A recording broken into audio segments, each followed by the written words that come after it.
Mountain News, first at 4, continues. We told you earlier this month about a high school pitch competition to celebrate Eastern Kentucky mines and innovation. That contest is now over and the winners are being recognized. WYMT's Buddy Forbes has more from the first place winners at Belfry High School. Invest 606 and Do Good Brands announced the winner of the first Starter Labs pitch competition, recognizing a project that started right here at the Belfry High School STEAM Lab.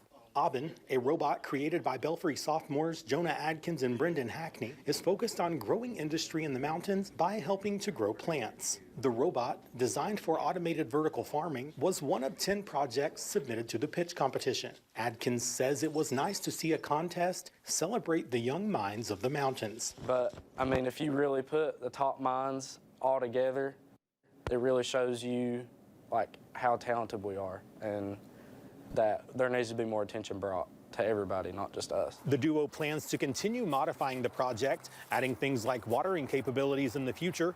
But for now, they say they are just excited that their work in innovation is being recognized by someone else. In Pike County, Buddy Forbes, WYMT Mountain News.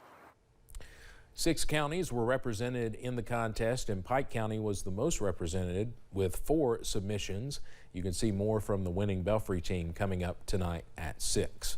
The Continental Refining Company hosted a groundbreaking ceremony today to mark the future of its agritech evolution, investing an additional $25 million to acquire and install a soybean crushing, biodiesel refining and blending facility at the current CRC oil refinery in Somerset. Several local and state leaders were on hand, including Lieutenant Governor Jacqueline Coleman, who bragged on the economic development Kentucky is experiencing. This means that you are a part of this huge wave that we're going through right now in economic development. I think we're up to like 17,000 jobs that have been created in Kentucky now. $11 billion worth of investments across Kentucky just in this year. CRC will create up to 20 new jobs with an annual payroll of more than $1.2 million. We'll have more at 6 on the groundbreaking ceremony and how the CRC will positively impact Kentucky.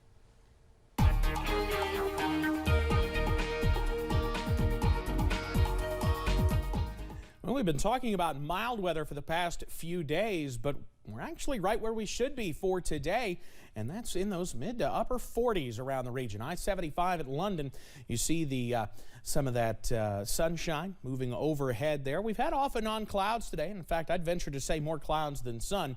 However, we're going to start to clear those clouds out a little bit later on. Up the road in Mount Vernon, sitting at 75 right now. Notice, still some blue sky out there with some of those mid-level clouds off in the distance. We're in the mid to upper 40s around the region right now, and that's what we'll continue to see as we finish out the daytime hours today. Not too much daytime left, with today being the winter solstice. Satellite and radar showing those clouds, especially moving from southwest to northeast. But notice, back edge of those clouds over toward the Liberty area. Stanford, not too far away. That's going to continue to push on to the east as we head through the nighttime hours. And as we clear those clouds out, so will we drop those temperatures. You see all the rainfall well to our south. Nothing to worry about in terms of any of that. But keep the warm clothes handy, because we're down into the 30s tonight with those skies clearing out and those winds calming down. I'll have the latest, though, on when things really start to warm up coming up in just a bit. Steve? Evan, thank you. During this holiday season, we want to highlight the importance of food banks and food pantries and the thousands of families who depend on them. Food pantry visits are up 30% since the start of the pandemic. About 42 million Americans are experiencing food insecurity. CBS's Jamie Yukas reports. Curry chicken chow mein. Nice. Once or twice a month, Bridget and Kevin Littlefield visit the Open Door Pantry food shelf in Eagan, Minnesota. Does a box of cereal go pretty far? Hey. Bridget works full-time in a restaurant, and Kevin is semi-retired. They have 2 teenage daughters and a niece at home. You know, sometimes you need it, you know what I mean, just to get you through to the next payday.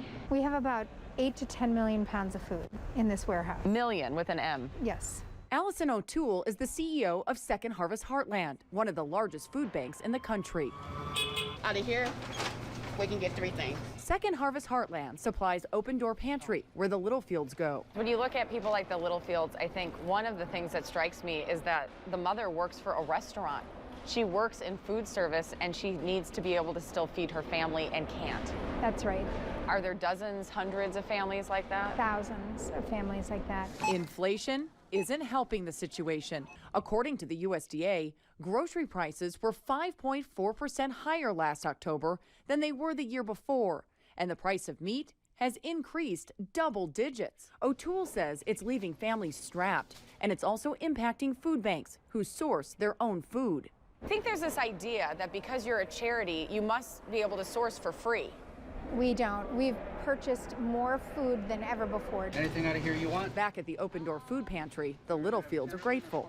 You should never feel embarrassed or ashamed.